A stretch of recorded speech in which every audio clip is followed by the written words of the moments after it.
मोदी जी कहते हैं 18 घंटे काम कर रहे हो, 18 घंटे काम करके आपने -24 जीडीपी लेकर आए हो। क्या ये आपका 18 घंटे की नौकरी है? क्या ये 18 घंटे काम करके आपने बांग्लादेश और नेपाल से इस देश को नीचे लेकर आ गए कि देश नीचे जा रहा है और अंबानी ऊपर आ रहा है? अगर देश नीचे जा रहा है तो अंबानी की भी इनकम कम होनी चाहिए थी, लेकिन इनकम अंबानी की बढ़ रही है और देश की इनकम कम हो रही है। संसद में आप लोग 365 डेज और 5 साल आकर वहां बैठने वाले हो, तो संसद में पॉलिसीज किसके लिए बनाने वाले हो? क्या सिर्फ अडानी और अंबानी के लिए पॉलिसी बनाओगे? जब आपके पास पब्लिक सेक्टर ही नहीं होगा तो आप पॉलिसीज बनाओगे किस लिए? क्या जय श्री राम के नारे लगाने के लिए पार्लियामेंट खोली गई है? इस देश के प्रधानमंत्री का विरोध नहीं कर सकते? क्या हम गलत नीतियों के ऊपर बात नहीं कर सकते? अगर हम बात भी करते हैं तो सेडिशन के चार्जेस लगा रहे हैं, यूएपीए के अंडर बुक कर रहे हैं। तो हम लोगों ने यहाँ पर जो प्रेस कॉन्फ्रेंस का आयोजन किया है वो इसीलिए किया है कि संविधान सुरक्षा आंदोलन के माध्यम से किसानों का जो आंदोलन चल रहा है उसमें संविधान सुरक्षा आंदोलन शामिल है, पूरा सपोर्ट है। संविधान सुरक्षा आंदोलन में सभी धर्मों के लोग यहाँ पर है, क्रिश्चियन माइनॉरिटीज़ के लोग हैं, मुस्लिम्स है, बुद्धिस्ट है, शेड्यूल कास्ट के भी जो लोग हिंदू धर्म के लोग हैं, शेड्यूल कास्ट एसटी यहाँ पर इसमें शामिल है। तो आज जो हम लोगों ने प्रेस कॉन्फ्रेंस आयोजित की है वो 2-3 मुद्दों के लिए है।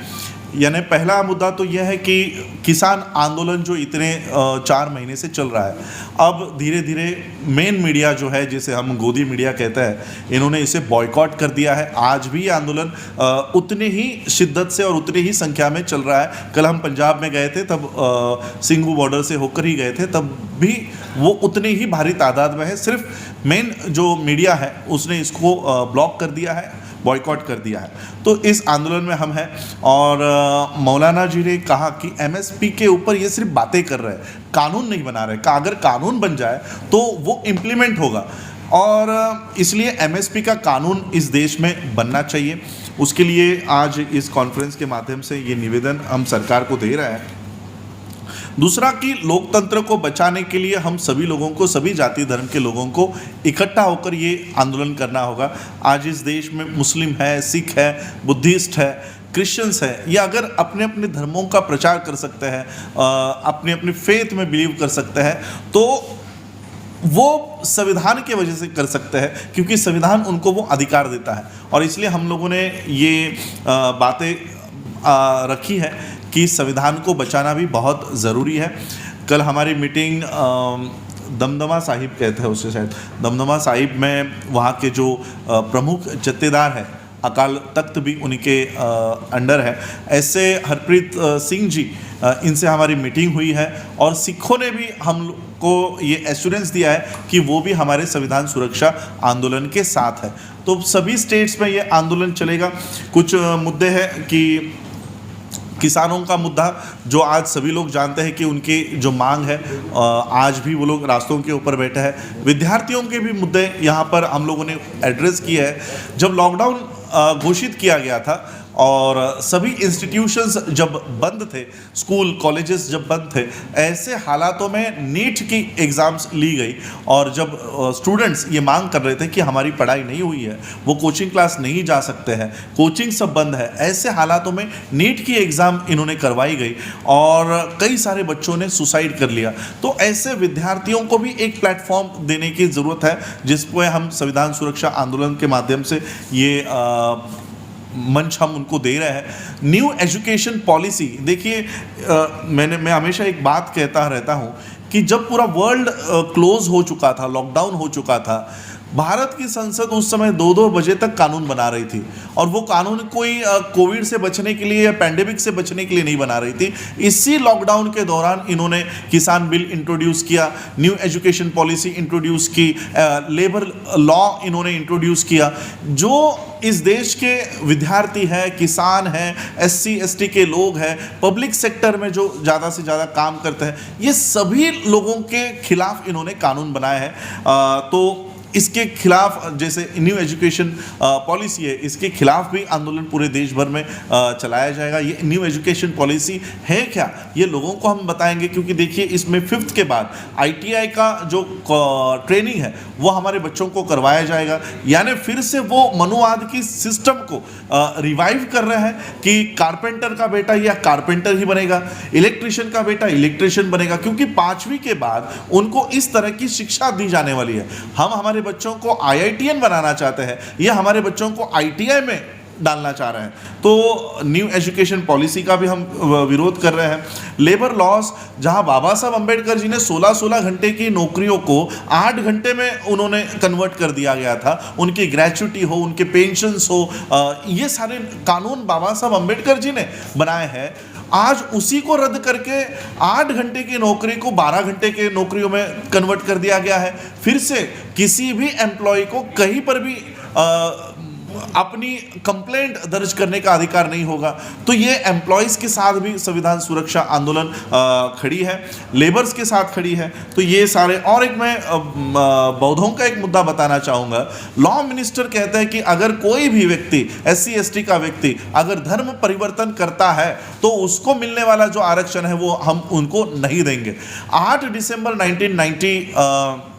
1990 को इंडियन गवर्नमेंट ने UN डिक्लेरेशन साइन किया है, माइनॉरिटी कमीशन को यह साइन करके दिया हुआ है कि इस देश में कोई भी जाति का, कोई भी वर्ग के लोग हो, अगर वो धर्म परिवर्तन करना चाहते हैं तो उनको सकारात्मक वातावरण इस देश में तैयार करके दिया जाएगा। लेकिन आज उत्तर प्रदेश में लव जिहाद के नाम पर सभी धर्मों के कन्वर्जन्स के ऊपर इन्होंने बैन ला दिया है। मध्य प्रदेश में क्या फ्रीडम ऑफ रिलीजन करके नाम दिया हुआ है।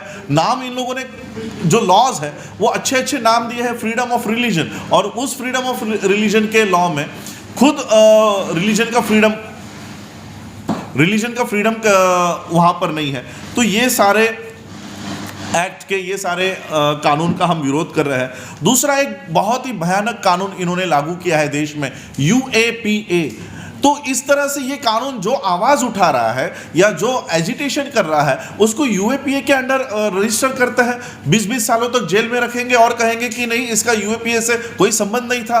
तो ये पूरे आंदोलन को खत्म करने के लिए UAPA जैसे एक्ट, सेडिशन, हमने देखा कि हैदराबाद में गुलबर्गा में कुछ बच्चों ने प्ले किया था जिसमें मोदी के ऊपर या गवर्नमेंट की टीका की गई थी। 5 साल के बच्चों के ऊपर सेडिशन चार्जेस लगा रहे, यानी जो कोई भी गवर्नमेंट के खिलाफ बोलेगा। मैं खुद जब वॉशिंगटन DC गया था, ट्रंप उस समय प्रेसिडेंट थे, ट्रंप के बंगले के बाहर वहां पर ट्रंप के खिलाफ नारे लगाए जा रहे थे। यानी US में, यानी वर्ल्ड के सबसे शक्तिशाली आदमी का विरोध उसके घर के बाहर कर सकते हैं, उतना अधिकार US के पास है।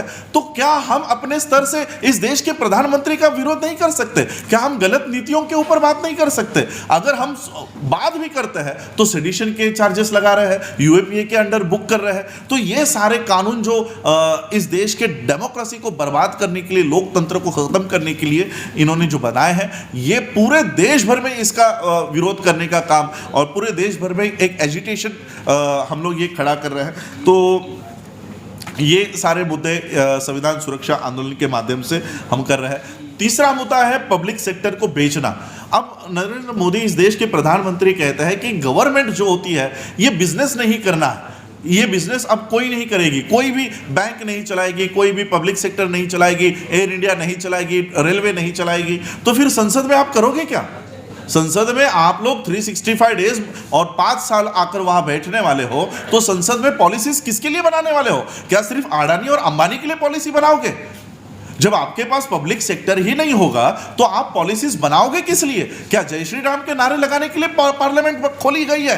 तो हम लोगों को ये पब्लिक सेक्टर का जो ये प्राइवेटाइजेशन कर रहे हैं और इसके डिसइन्वेस्टमेंट कर रहे हैं, LIC जैसी कंपनीज का डिसइन्वेस्टमेंट 74% डिसइन्वेस्टमेंट कर दिया गया है, जबकि संविधान ने कह रखा है कि 49% के ऊपर डिसइन्वेस्टमेंट नहीं करना है। 74% तक ये लोग जा रहे हैं। LIC आज जब एक सामान्य आदमी LIC के भरोसे पे पॉलिसीज लेता है, आज वही पॉलिसीज हमको रिलायंस की लेनी होगी, टाटा की लेनी होगी, बजाज की लेनी होगी।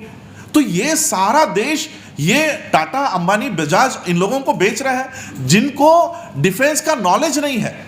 जिनको कोई डिफेंस का नॉलेज नहीं है, ऐसे अंबानी को इन्होंने राफेल का कॉन्ट्रैक्ट दे दिया है, राफेल का कॉन्ट्रैक्ट दे रहे हैं। तो ये पूरा देश, ये लोग सिर्फ ये कुछ घरानों के लिए ये काम कर रहे हैं, और ये कांग्रेस के ऊपर टीका करते हैं कि कांग्रेस घरानेशाही का काम कर रही है, घरानों का पक्ष है। तो आज ये 4 या 5 घरानों के लिए 365 डेज काम कर रहे हैं। मोदी जी कहते हैं 18 घंटे काम कर रहे हो, 18 घंटे काम करके आपने -24 GDP लेकर आए हो। क्या ये आपका 18 घंटे की नौकरी है? क्या ये 18 घंटे काम करके आपने बांग्लादेश और नेपाल से इस देश को नीचे लेकर आ गए? तो आज जीडीपी देखिए, एक तरफ भारत का जीडीपी -24 के ऊपर जा रहा था, उसी समय अंबानी सबसे अमीरों के सूची में 7वें क्रमांक पर आ रहा था। ये कैसा इंबैलेंस है कि देश नीचे जा रहा है और अंबानी ऊपर आ रहा है? अगर देश नीचे जा रहा है तो अंबानी की भी इनकम कम होनी चाहिए थी, लेकिन इनकम अंबानी की बढ़ रही है और देश की इनकम कम हो रही है। तो ये पता चलता है कि देश की संसद 18 घंटे किन फैमिलीज के लिए काम कर रही है। तो हम लोगों को ये विरोध करना है। आज किसानों की जमीनों के ऊपर इनकी नजरें हैं। पब्लिक सेक्टर की जो बड़ी बड़ी BPCL हो, HPCL हो, इसकी रिफाइनरीज आप देखो, एकड़ में मुंबई में जहां पर 2-2, 3-3 लाख रुपए की पर स्क्वायर फीट रेट चल रहा है, वहां पर मुंबई में इतनी बड़ी बड़ी रिफाइनरीज है, इसके ऊपर इनकी नजरें हैं। ये रिफाइनरीज बेचकर ये वहां पर होटल्स बनाएंगे, वहां पे रिक्रिएशनल थिंग्स सब शुरू कर देंगे। तो पब्लिक सेक्टर बेचना, मैं आप लोगों के माध्यम से पूरे देश भर में बताना चाहता हूं, पब्लिक सेक्टर की जो निर्मित की गई, ये प्रॉफिट के लिए नहीं की गई है। इससे आपको प्रॉफिट नहीं कमाना है, बल्कि ये सोशल अपलिफ्टमेंट करने के लिए बनाई गई है कि जो वर्ग स्कूलों में नहीं लिया जा सकता था, जिनको स्कूलों में बैठने की इजाजत नहीं थी, ऐसे बच्चों को अगर शिक्षा दी गई तो वो नौकरियां कहाँ करेगा? इसलिए पब्लिक सेक्टर की निर्मित की गई। आप कहते हो कि हम लोग ये नहीं चलाएंगे, ये तो प्रॉफिट मेकिंग कंपनीज है। BPCL, HPCL लॉस मेकिंग होती तो उसको बेचना कि हम लॉस नहीं कर सकते, लेकिन 30-30 लाख करोड़ का एक साल का प्रॉफिट है BPCL का। ऐसे प्रॉफिट मेकिंग कंपनियों को ये बेच रहे हैं, पब्लिक सेक्टर को बेच रहे हैं। क्यों बेच रहे हैं? क्योंकि यहां पर शेड्यूल कास्ट के लोग बहुत बड़े पैमाने पर बड़ी बड़ी पोस्ट पर चले गए हैं। अगर ये आज बेच दिया जाएगा तो ये सारे एम्प्लॉइज, इनकी नौकरियां चली जाएंगी। इनका जो स्वच्छता अभियान है, ये कोई रास्तों का कचरा साफ करने के लिए नहीं है। स्वच्छता अभियान इनका इसलिए है कि बाबा साहब के संविधान के वजह से जो लोग आज मैनेजर पदों पर जाकर बैठ गए हैं, जो लोग आज बड़ी बड़ी ओहदे पर जाकर बैठ गए, इनको उस जगह से निकालना है। यह है इनका असली स्वच्छता अभियान। और इसलिए हम संविधान सुरक्षा आंदोलन के माध्यम से इन सारे बातों का हम विरोध कर रहे हैं। ईवीएम का मुद्दा हमने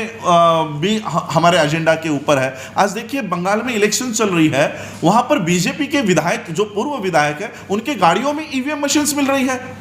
सुप्रीम कोर्ट ने 8 अक्टूबर 2013 को यह स्पेसिफिकली ऑर्डर दी है कि ईवीएम जो मशीन है ये भरोसे के लायक नहीं है। अगर आप ईवीएम से चुनाव करवाना चाहते हो तो एक स्लिप वहां पर होनी चाहिए। आज सुप्रीम कोर्ट, वही सुप्रीम कोर्ट जिसने ये ऑर्डर दिया है, वही सुप्रीम कोर्ट कहता है कि चिट्ठियों की काउंटिंग नहीं की जाएगी। तो फिर ईवीएम मशीन से वोट लेना कहां तक मुनासिब है?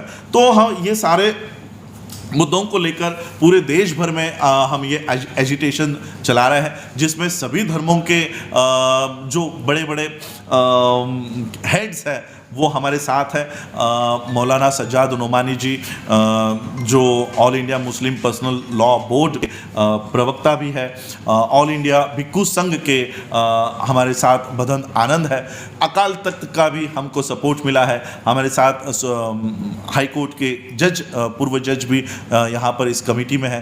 तो ये संविधान सुरक्षा आंदोलन के माध्यम से ये सभी मुद्दे जो मजलूमों के हैं, जो ऑप्रेस्ड मासेस के हैं, जिनको दबाया जा रहा है, जिनके साथ अत्याचार किया जा रहा है, उन सबके साथ संविधान सुरक्षा आंदोलन डटकर खड़ी है। सबके मुद्दे और आने वाले समय में एक बहुत बड़ा एजिटेशन, अगर अन्ना हजारे जैसा अनकॉन्स्टिट्यूशनल मांग करने वाला आदमी लाख लोग लेकर दिल्ली के जंतर मंतर पर आंदोलन कर सकता है, तो हम तो संवैधानिक मांग कर रहे हैं। तो संवैधानिक मांग करने के लिए हम भी ये एजिटेशन खड़ा कर रहे हैं और संवैधानिक मुद्दों को जो बहुत मेहनत से हम लोगों ने ये लोकतंत्र जो फॉर्म किया है, मांग की है। देखिए आज मेरे ख्याल से शिरोमणि अकाली दल ने भी ये मांग की है कि आरएसएस को बैन करना चाहिए।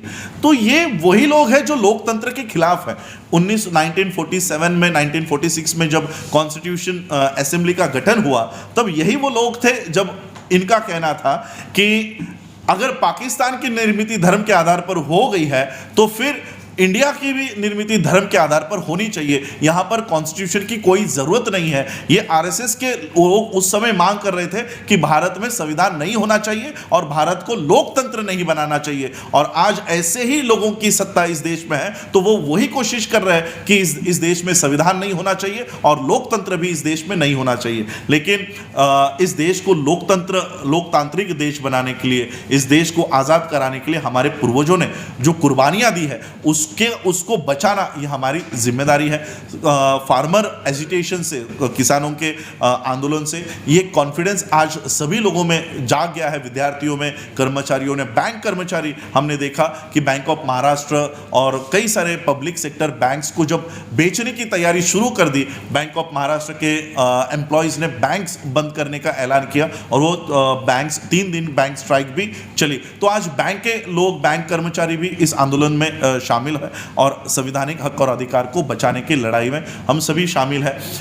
तो इसलिए आज एक कॉन्फ्रेंस हमने यहाँ पर ली है कि संविधान सुरक्षा आंदोलन के माध्यम से स्टेट वाइज सभी स्टेट्स में, कल हम 4 दिन का हमारा दौरा पंजाब स्टेट में हुआ है, आने वाले समय में अमृतसर में ही अकाल तख्त के माध्यम से और सभी धर्म के लोगों को वहाँ इन्वाइट किया जाएगा और संविधान को बचाने की इस मुहिम में सभी धर्मों के लोगों को और सभी सेक्ट के लोगों को और सभी ऑप्रेस्ड मासेस को, सभी मजलूमों को, दबे कुचले लोगों को ये प्लेटफॉर्म हम दे रहे हैं। मैं उम्मीद करता हूँ कि आपके माध्यम से हमारी जो ये बातें हैं, क्योंकि देखिए मेन मीडिया जो है, मेन स्ट्रीम मीडिया हमारी इन बातों को कभी लोगों के सामने लेकर नहीं आएगा, इसलिए हमारी उम्मीद आप लोगों से है जो सोशल मीडिया के माध्यम से हमारी बातें लोगों तक पहुंचाइए। आज आप लोगों ने इस प्रेस कॉन्फ्रेंस के लिए कवर किया है, आप लोग इतनी बड़ी संख्या में आए हैं, तो आप सभी लोगों का मैं स्वागत करता हूं।